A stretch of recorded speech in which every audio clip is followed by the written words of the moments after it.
नमस्ते दोस्तों, स्वागत है आपका हमारे चैनल पर। आज हम बात करने जा रहे हैं एक ऐसी घटना की जो भारतीय राजनीति और बॉलीवुड के गलियारों में सनसनी फैला गई। ये है सुनंदा पुष्कर डेथ केस, जो 2014 में दिल्ली के एक लग्जरी होटल में हुआ और आज तक इसके पीछे के सच को लेकर सवाल बने हुए हैं। तो चलिए इस रहस्यमय कहानी की शुरुआत करते हैं। सबसे पहले जानते हैं कि सुनंदा पुष्कर कौन थी।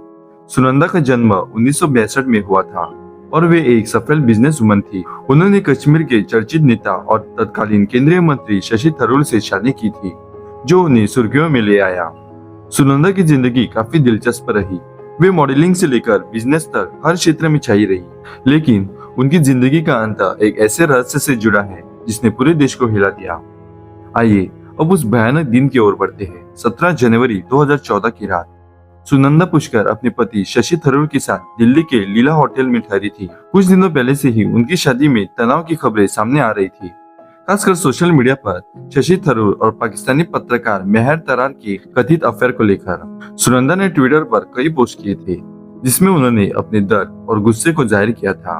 उसी रात होटल के कमरे में सुनंदा का शव पाया गया। शुरुआत जज में इसे आत्महत्या बताया गया, लेकिन बाद में कई सवाल उठे। पुलिस के मुताबिक सुनंदा की मौत ड्रग्स ओवरडोज या जहरीले इंजेक्शन से हुई हो सकती थी। उनके शरीर पर 15 से ज्यादा चोट के निशान पाए गए, जो आत्महत्या की थियरीज को कमजोर करते थे। होटल के स्टाफ ने बताया कि रात को सुनंदा और शशि थरूर के बीच बहस हुई थी। कुछ गवाहों ने दावा किया कि कमरे से लड़ाई झगड़े की आवाजें सुनाई दे रही थी, लेकिन शशि थरूर ने इसे नकारते हुए कहा कि वे उस वक्त वहां मौजूद नहीं थे। ये सवाल उठा कि आखिर सच क्या था? क्या ये एक सुनियोजित हत्या थी या फिर सुनंदा का मानसिक तनाव ही उनकी हत्या का कारण बना? दिल्ली पुलिस ने इस मामले की जांच शुरू की, लेकिन शुरुआत में इसे आत्महत्या का मामला माना गया। पोस्टमार्टम रिपोर्ट्स में पता चला कि सुनंदा के शरीर में कुछ दवाओं और जहरीले पदार्थों की मात्रा थी, लेकिन ये स्पष्ट नहीं हो पाया कि ये कैसे पहुंची। 2015 में जांच एजेंसी ने इसे हत्या का मामला माना और शशि थरूर समेत कई लोगों को पूछताछ के लिए बुलाया, लेकिन सबूतों की कमी के चलते केस में उलझनें बढ़ती गई। मेहर तरार का नाम भी जांच में आया, लेकिन उनके खिलाफ कोई ठोस सबूत नहीं था। लंबी कानूनी लड़ाई के बाद 2021 में दिल्ली हाईकोर्ट ने शशि थरूर को सभी आरोपों से बरी कर दिया। कोर्ट ने कहा कि सबूतों के आधार पर हत्या साबित नहीं हो पाई। हालांकि सुनंदा के परिवार और कई लोगों ने इस फैसले पर सवाल उठाए।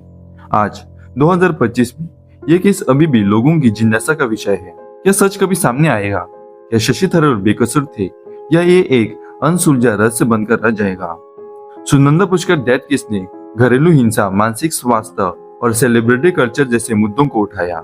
सुनंदा पुष्कर की कहानी एक दुखद रहस्य है जो हमें कई सवाल छोड़ जाता है। क्या ये आत्महत्या थी? क्या ये हत्या थी या फिर एक सुनियोजित साजिश का हिस्सा था? हमें नहीं पता, लेकिन ये केस हमें सिखाता है कि सच्चाई सामने लाने के लिए हमें जागरूक और मजबूत रहना होता है। अगर आपको ये वीडियो पसंद आया तो इसे लाइक करें, शेयर करें और चैनल को सब्सक्राइब जरूर करें। कमेंट में अपनी राय इस केस के बारे में जरूर बताइए। अगली बार फिर मिलते हैं एक नई वीडियो के साथ। तब तक के लिए धन्यवाद।